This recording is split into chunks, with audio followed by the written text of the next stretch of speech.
Imaginez 2 secondes la scène. On entre dans le bureau d'un biologiste marin hyper réputé et on lui annonce, avec le plus grand sérieux du monde, qu'une simple bactérie monocellulaire, genre une bactérie qui nage au fond de sa boîte de pétri, possède une véritable philosophie de vie. Ah oui, là je pense qu'il nous monte gentiment la porte. C'est ça, il va rire jaune. Une vision du monde complète pour une bactérie, ça paraît lunaire. Et pourtant, si on observe la nature à travers la lentille de l'exploration en profondeur qu'on entame aujourd'hui, cette affirmation, c'est pas du tout une blague en fait. Non, pas du tout, et c'est même la porte d'entrée parfaite pour le matériau qu'on va décortiquer aujourd'hui. On plonge dans un ouvrage fascinant qui s'appelle The Beginning and the End, publié en 2014 par le philosophe Clément Vidal. Un livre assez dense, ouais. Très dense, ce texte a une mission d'une ambition folle. L'idée, c'est de créer une méthode analytique, vraiment d'une rigueur redoutable, pour disséquer, évaluer et comparer nos visions du monde. Et justement, l'objectif de notre analyse d'aujourd'hui, c'est vraiment de s'approprier cette méthode. On veut équiper quiconque nous écoute d'un cadre mental super puissant pour comprendre comment nos cerveaux essayent de répondre à ces questions vertigineuses. Les fameuses questions existentielles, quoi. Exactement. D'où on vient, où on va, et que devons-nous faire de notre courte existence sur cette planète. Le tout, bien sûr, sans se noyer dans la surcharge d'informations ou céder au nihilisme ambiant, parce que c'est facile de s'y perdre. C'est le risque, oui. Et au fil de cette discussion, il y a des trucs assez fous qu'on va aborder. On va comprendre pourquoi, techniquement parlant, la satire du monstre en spaghetti volant perd son face-à-face philosophique contre le concept du dessin intelligent. Et ce, d'un point de vue purement structurel, hein. Tout à fait. Et on verra aussi comment le crash tragique du Concorde en l'an 2000 illustre de façon assez inattendue notre besoin viscéral de croire à un événement comme le Big Bang. C'est fascinant comme parallèle. Mais bon, avant d'en arriver là, faut peut-être débroussailler un peu le concept de base. Ouais, par quoi on commence? Pour décrypter l'univers, faut d'abord comprendre l'outil cognitif qu'on utilise pour le regarder.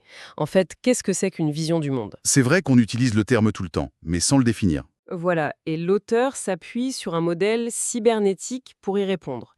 La cybernétique, pour faire simple, ça s'intéresse au système de contrôle, de communication et de régulation. D'accord. Dans cette optique-là, formuler une vision du monde, c'est pas du tout un luxe réservé à des intellectuels dans des salons parisiens, c'est vraiment une nécessité évolutive et biologique de base. Ah, et c'est là que notre fameuse bactérie entre en scène du coup. Exactement. Laissez-moi voir si j'ai bien saisi la logique. On ne parle pas de philosophie au sens de se poser pour lire Platon, on parle d'une architecture de survie pure et dure. C'est exactement ça. Prenez une bactérie E. coli. Elle détecte un gradient chimique et elle nage vers une source de glucose. En fait, elle opère selon une boucle cybernétique très précise. Ok. Elle possède ce que les philosophes appellent une ontologie, c'est-à-dire une carte de la réalité. Pour elle, la réalité, ça se résume à des molécules de sucre qui flottent dans un fluide. Sa carte du monde est très petite, mais elle existe. Voilà. Ensuite, elle a une axiologie.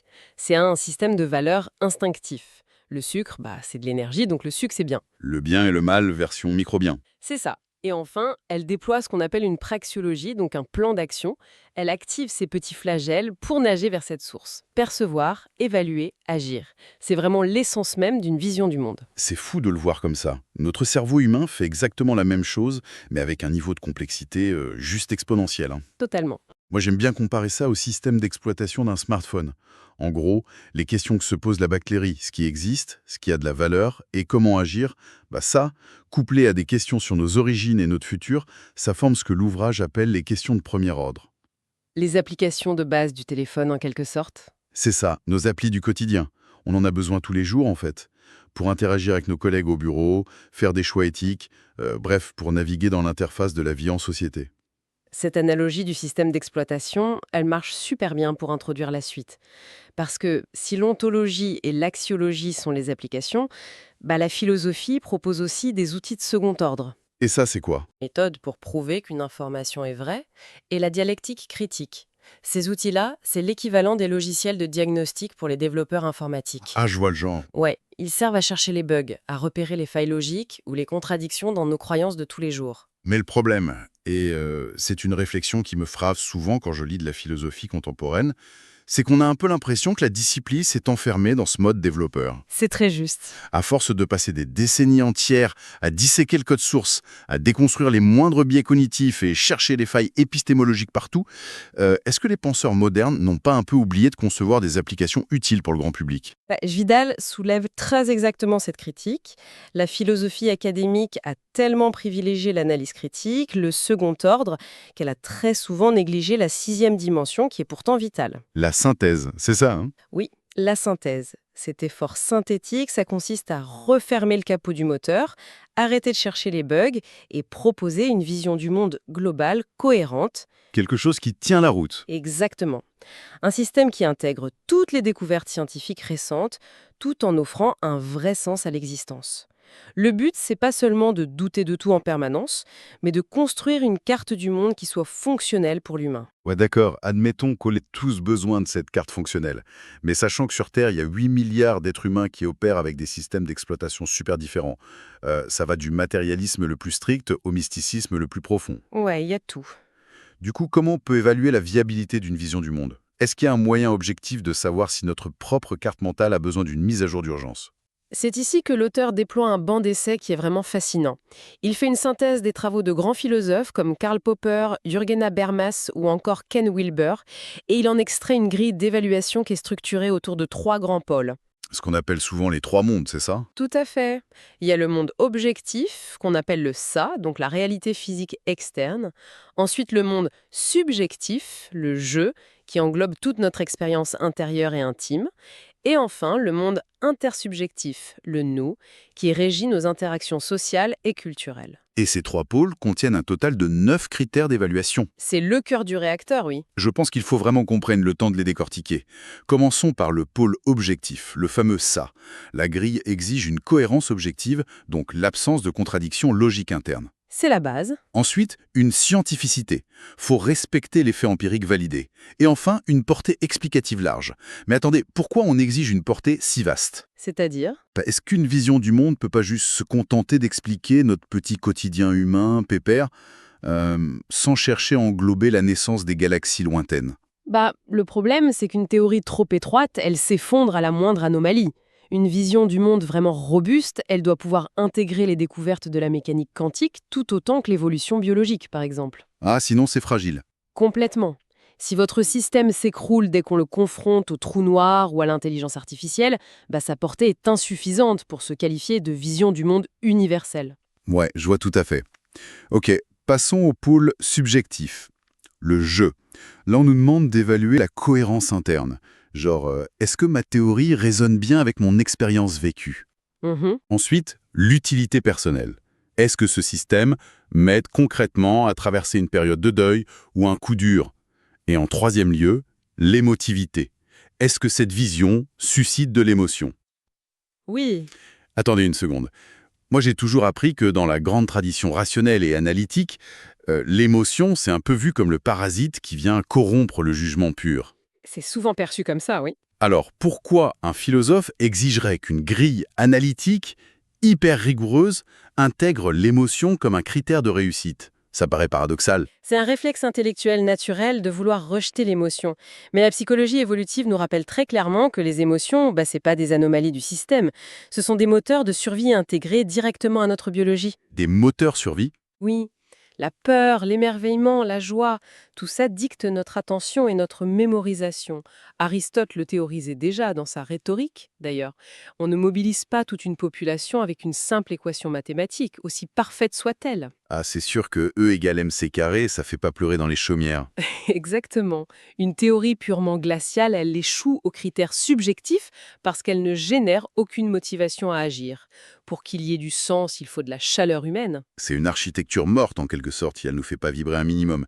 Ce qui nous amène hyper naturellement au troisième pôle, l'intersubjectif, le fameux nous. Comment faire cohabiter toutes ces subjectivités ensemble? Voilà. Et les critères ici, c'est l'harmonie sociale, l'utilité collective et un point vraiment crucial selon moi, la narrativité. La capacité à emballer cette philosophie dans une histoire. C'est ça. Notre espèce carbure au récit. C'est vraiment le ciment des civilisations depuis la nuit des temps. Sauf que posséder de bons critères sur le papier, c'est une chose. Mais après, il faut soumettre tout ce système à des crash-tests philosophiques. Ah, l'épreuve du feu. Oui, Et l'un de plus redoutables, c'est ce qu'on appelle le test être-devoir. Ça fait directement écho au fameux problème posé par le philosophe David Hume. Le fameux is-ought problem. Voilà, toute la difficulté consiste à relier la description froide de la réalité, ce qui est, aux valeurs morales, ce qui doit être. Et ce pont, il est notoirement super difficile à construire. Je veux dire, si la biologie évolutive m'explique que les organismes sont en compétition féroce pour des ressources, Ce qui est un fait brut, le fameux être, voilà.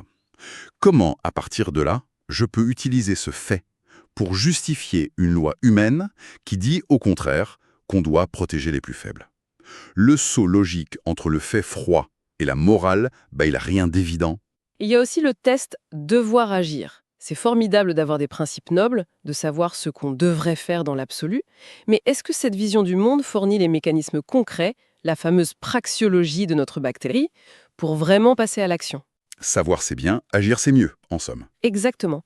Et cette préparation minutieuse avec nos 9 critères, elle nous autorise maintenant à observer ce qui se produit quand on soumet les grandes constructions intellectuelles de l'humanité à cette espèce de machine de tarture conceptuelle. Bon, passons à la pratique. On va analyser un affrontement philosophique assez surréaliste. Le concept du dessin intelligent face au monstre en spaghetti volant. Ça promet. Par contre, une petite clarification hyper importante pour l'auditoire. L'analyse qui va suivre, c'est une dissection strictement méthodologique. On ne cherche ni à valider un dogme religieux, ni à prendre une quelconque position politique. C'est crucial de le rappeler. L'idée, c'est juste d'observer l'anatomie de ces deux systèmes à travers notre nouvelle grille. Alors, pour donner un peu de contexte, le mouvement du monstre en spaghetti volant s'est apparu dans les années 2000. C'est une satire brillante qui a été inventée pour s'opposer à l'enseignement du dessin intelligent dans les cours de sciences aux États-Unis. L'argument, c'était de dire que si on enseigne l'idée d'un concepteur cosmique sans preuve, on peut tout aussi bien enseigner qu'un monstre géant fait de pâtes a créé l'univers. C'est l'idée, oui. Et sur le critère de la scientificité objective, le SAS, le résultat est un match nul immédiat. Les deux échouent lamentablement, parce qu'aucun ne repose sur des données empiriques réfutables. Bon, d'accord. Mais alors, comment l'ouvrage en arrive à la conclusion super contre-intuitive que le dessin intelligent possède une meilleure structure en tant que vision du monde? Le piège, c'est de croire que la scientificité est le seul juge de paix. Si on glisse vers les critères subjectifs et intersubjectifs, là, l'équilibre bascule complètement. Ah, je vois où vous voulez en venir. Le dessin intelligent, il est ancré dans des millénaires de traditions spirituelles. Il propose une utilité personnelle puissante face à la souffrance, une axiologie très claire pour la vie en société et une narrativité hyper profonde. Alors que la satire du monstre en spaghetti volant, ça offre juste un cynisme intellectuel amusant. Voilà. Face à un deuil ou à une angoisse existentielle terrifiante, la satire s'effondre. Elle propose aucune harmonie sociale, aucun cadre moral. Elle réussit très bien son objectif politique de moquerie, mais elle échoue en tant que système d'exploitation pour la vie humaine. C'est fou. Ce duel illustre avec une clarté brutale le grand écart historique qu'on a entre la sphère religieuse et la sphère scientifique. Les religions, finalement, ce sont des chefs-d'œuvre d'ingénierie sur l'épaule du je et du nous. C'est indéniable. Elles maîtrisent la narrativité, la cohésion de groupe, la gestion de nos émotions. Mais par contre, elles se mangent souvent le mur du ça, le monde objectif, quand leur texte fondateur entre en collision avec la paléontologie ou l'astrophysique moderne. Et la science, de son côté, présente exactement le profil inverse. Sur le pôle objectif, elle règne en maître absolu. Elle déploie des concepts englobants incroyables, comme le darwinisme universel. Ah oui, cette idée qui postule que les mécanismes de variation et de sélection, ça s'applique pas seulement aux gènes, mais aussi aux idées culturelles ou même aux structures physiques de l'univers. Exactement. Sauf que, dès qu'il s'agit de fournir des valeurs moraux ou un vrai réconfort émotionnel, la science est structurellement muette. Pour résumer la frustration qu'engendre la science pure, moi j'imagine un GPS d'une sophistication inimaginable. Il modélise chaque ruelle, chaque courbe de la planète, il connaît la composition chimique du goudron et la vitesse exacte de la voiture. Une machine parfaite en gros. Ce GPS, c'est la science. Mais le truc c'est que si on lui demande « Où est-ce que je dois aller pour mener une bonne vie? Quelle est la bonne destination morale ?» l'écran reste noir. Il refuse catégoriquement de dicter un devoir ou une valeur.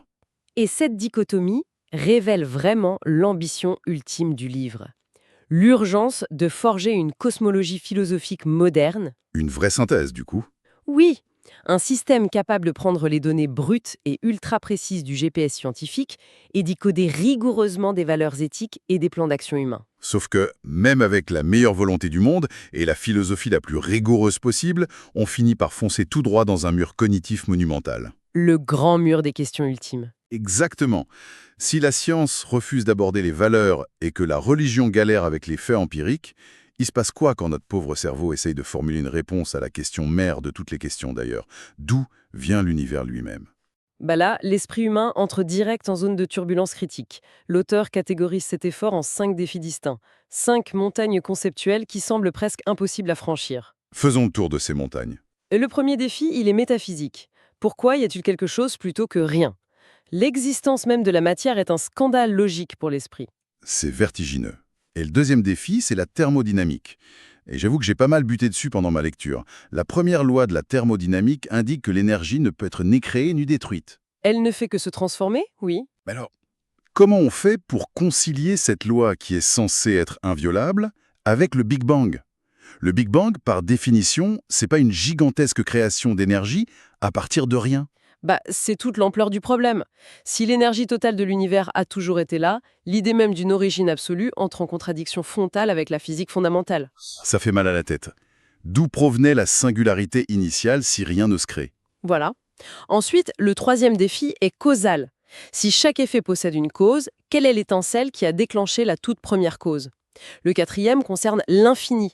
Les frontières de l'espace et du temps sont-elles définies ou l'univers est-il juste une régression infinie? Ce qui nous pousse tout droit vers le cinquième obstacle, le défi épistémologique. Et ça, c'est incarné par une idée qui retourne littéralement le cerveau, le paradoxe du philosophe Nicholas Rusher. Ce paradoxe détruit presque mécaniquement l'espoir de trouver un jour une théorie du tout qui soit simple et élégante. Comment ça fonctionne? Imaginons qu'on respecte le principe de raison suffisante. Ce principe stipule que tout doit avoir une explication. Ok. D'accord. Si des physiciens formulent une théorie ultime censée expliquer l'intégralité du cosmos, cette équation, puisqu'elle explique vraiment tout, elle doit impérativement s'expliquer elle-même. Logique. Sauf que justifier une théorie par elle-même, c'est la définition même d'un raisonnement circulaire. C'est une violation totale de la logique formelle. La cause d'un phénomène ne peut pas être le phénomène lui-même. Ah ouais, c'est bien plus pernicieux que l'image du serpent qui se mord la queue. C'est insoluble. C'est comme essayer de comprendre le concept de l'univers en ouvrant un dictionnaire et de découvrir que la définition du mot « univers » est simplement écrite « l'univers ». C'est une excellente comparaison. On se heurte à une porte fermée, on n'apprend absolument rien sur la mécanique qui est derrière. Et face à cet effondrement de la logique formelle, il y a une question de fond qui s'impose. Est-ce que l'univers est intrinsèquement illogique ou est-ce que nos cerveaux de primates ont tout simplement atteint les limites biologiques de ce qu'ils sont capables de traiter? Michel Bidbol, qui est un autre grand philosophe des sciences, propose une réponse hyper éclairante à ce vertige. Que dit-il? Il dit que lorsque la raison disjoncte face à des concepts insolubles, comme l'origine de tout ou l'infini, le cerveau humain déploie un réflexe de survie intellectuelle. Il se précipite vers ce que Bidbol appelle des attracteurs cognitifs. Des attracteurs cognitifs? Oui, ce sont des moules mentaux, des sortes de formes géométriques préconçues de la pensée qui nous rassurent et ramènent le monde à une dimension qu'on peut gérer. Et l'attracteur cognitif le plus puissant de notre espèce, c'est le point. Le concept du point? Cette idée obsédante qu'il doit exister un point de départ, net, précis et absolu à toute chose. Dans le jargon, on parle d'une origine avec fondation ou d'hétéronomie. Oula, c'est technique. Ce terme compliqué signifie juste que les lois du système proviennent de l'extérieur du système lui-même. Psychologiquement, il faut bien comprendre que l'esprit humain ne tolère pas la régression causale infinie. Le fait que ça ne s'arrête jamais. Exactement. Imaginez que l'événement A est causé par B qui est causé par C, et ce sans jamais s'arrêter dans les tréfonds du temps. Ça génère une angoisse insupportable. Notre cerveau réclame une fondation solide pour stopper l'hémorragie des causes. Et ce besoin viscéral d'isoler une cause première, ça dépasse largement la cosmologie. L'auteur utilise d'ailleurs une histoire dramatique pour illustrer ça. Le crash du Concorde en juillet 2000. Cet événement juridique, c'est vraiment le miroir parfait de notre angoisse cosmologique. C'est fou de relier un crash d'avion à l'origine de l'univers, mais ça marche tellement bien. Parce que si un physicien analyse le crash du Concorde, il va voir une infinité d'éléments en interaction. Les variations de pression atmosphérique, la métallurgie précise du train d'atterrissage, les courants d'air sur la piste à ce moment-là. Un enchevêtrement infini de causes et d'effets, quoi. Voilà. Sauf que la justice humaine, tout comme notre cerveau, elle est incapable de traiter l'infini. Le tribunal doit désigner une origine claire à la catastrophe. Il faut un responsable à punir. Un point d'arrêt artificiel dans l'arbre infini des causes. La justice a donc isolé un événement super spécifique. Le mécanicien John Taylor, qui travaillait sur un avion ayant décollé juste avant le Concorde, avait mal fixé une petite lamelle en titane. Cette lamelle est tombée sur la piste et a provoqué l'éclatement fatal du pneu du Concorde. Et en isolant cette action précise de John Taylor, le système humain ancre le chaos infini de la réalité sur un point d'origine compréhensible. C'est le soulagement cognitif. Et la révélation qui m'a frappé, c'est qu'on applique exactement la même méthode juridique à la naissance de l'univers. Tout à fait. Les systèmes religieux utilisent le concept de Dieu pour jouer ce rôle de point d'arrêt causal extérieur. Mais la vulgarisation scientifique tombe souvent dans le même piège avec le concept du Big Bang. C'est très vrai. Dans l'inconscient collectif, on utilise le Big Bang non pas comme une étape transitoire dans l'évolution de l'univers, mais vraiment comme un coupe-circuit cognitif. Une manière de mettre l'infini en quarantaine en déclarant « Voilà, ne cherchez pas plus loin, tout a commencé sur ce point précis ». C'est le triomphe absolu de l'attracteur du point. Il existe pourtant un second attracteur cognitif qui est beaucoup plus exigeant pour notre machinerie mentale. Le cycle. Ah, le cycle. C'est l'idée d'autonomie, c'est ça? Oui, l'idée d'un système qui se génère et se régule par lui-même, sans intervention extérieure. Un processus perpétuel de création et de dissolution, sans commencement ni fin absolue. C'est une notion que la pensée orientale embrasse beaucoup plus facilement, non? Oui, alors que ça bouscule profondément la pensée causale et linéaire de l'Occident. Bon, récapitulons un peu le chemin qu'on a parcouru, parce que les implications de tout ça sont colossales. On a vu beaucoup de choses. C'est clair. Quiconque a suivi cette exploration dispose à présent d'une grille en 9 critères hyper clairs pour soumettre n'importe quelle philosophie à un interrogatoire en règle. Et on saisit enfin pourquoi les joutes intellectuelles interminables entre les défenseurs de la science stricte et les croyants se transforment si souvent en dialogue de sourds. C'est inévitable sans cette grille de lecture. Soit le débat bute sur l'absence cruelle d'émotions et de valeurs dans le modèle scientifique pur, soit il s'enlise dans l'incapacité viscérale dans notre biologie à gérer l'infini, ce qui force chaque camp à brandir son propre point d'origine comme vérité ultime. Et ignorer que nos grandes théories cosmiques sont filtrées par les impératifs cybernétiques de notre survie, c'est se condamner à répéter indéfiniment les mêmes débats stériles. Ce qui m'amène à une réflexion finale qui est héritée d'une intuition de Charles Darwin évoquée par l'auteur dans le livre.